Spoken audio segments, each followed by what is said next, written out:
Selamat datang di Pojok Santai, channel khusus yang membahas komik dan novel dengan cara asyik. Bergola Wungu dan 3 temannya tidak berdaya menghadapi Wiro yang seorang diri. Bagaimana kelanjutannya? Yuk, langsung saja disimak video kali ini.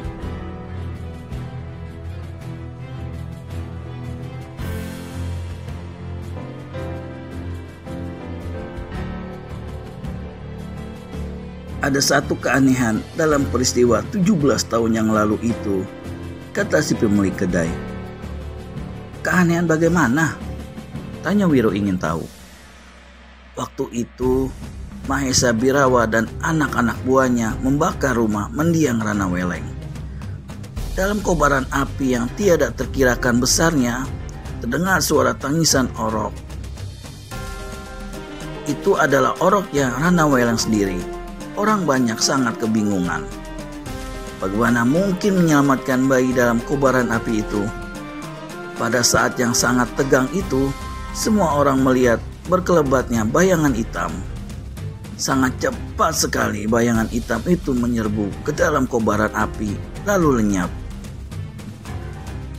Dan suara tangisan oroknya Rana Weleng juga hilang. Sewaktu api padam, semua orang mencari, tapi tak ditemui tulang belulang orok itu.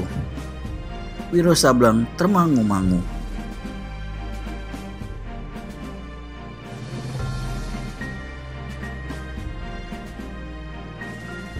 Dia tahu betul orok yang diceritakan orang tua itu adalah dirinya sendiri, dan berkelebatnya bayangan hitam adalah kelebat bayangan gurunya Eyang Sinto Gendeng. Sampai sekarang tidak pernah diketahui di mana anak Rana Weleng itu, bertanya Wiro. Si orang tua angkat bahu. Kalau dia masih hidup, kira-kira sebesar kaulah anak muda, katanya. Mahesa Birawa sendiri, apakah masih hidup? Masih. Sampai 2 tahun belakangan ini, dia masih tinggal di sini. Tapi sekarang entah di mana. Tapi ada atau tidaknya dia di sini sama saja. 4 orang anak buahnya sama saja jahat dan kejamnya, dan keempatnya malang melintang di kampung ini. Kalau makan tak pernah bayar. Apakah mereka itu 4 brewok dari Gua Sanggreng itu? Tanya Wiro. Bukan. Justru 4 brewok dari Gua Sanggreng ini sengaja datang dari jauh bikin perhitungan dengan anak buah Mahesa Birawa yang masih bercokol di sini. Dan 4 brewok dari Gua Sanggreng itu bukanlah manusia baik. Mereka rampok-rampok yang tak kalah kejam dan terkutuknya dengan anak-anak buah Mahesa Birawa. Tapi ketika mereka datang, anak-anak buah Mahesa Birawa tak ada di sini. Kebetulan keluar sudah 4 hari dengan hari ini.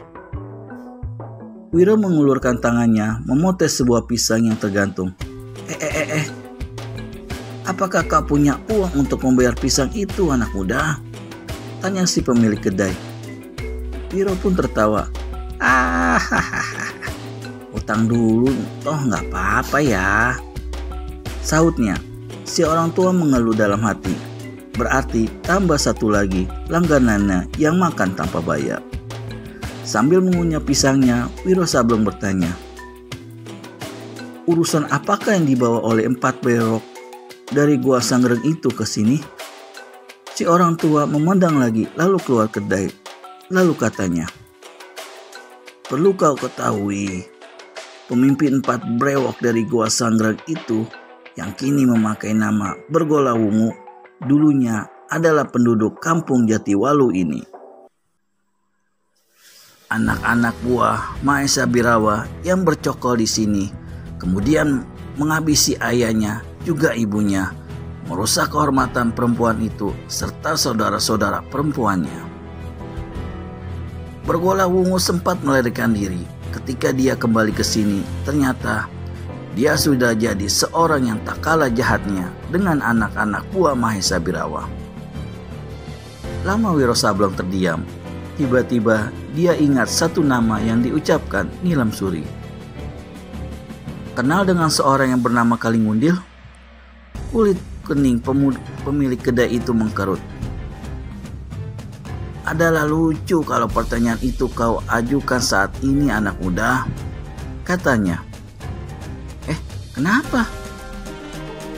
Karena Kalingundil adalah anak buah Mahesa Birawa yang bercokol di sini dan yang bertindak sebagai pemimpin dari 3 kawan-kawan lainnya. Tentu saja Wiro Sableng terkejut mendengar keterangan ini, tapi rasa terkejutnya disembunyikannya.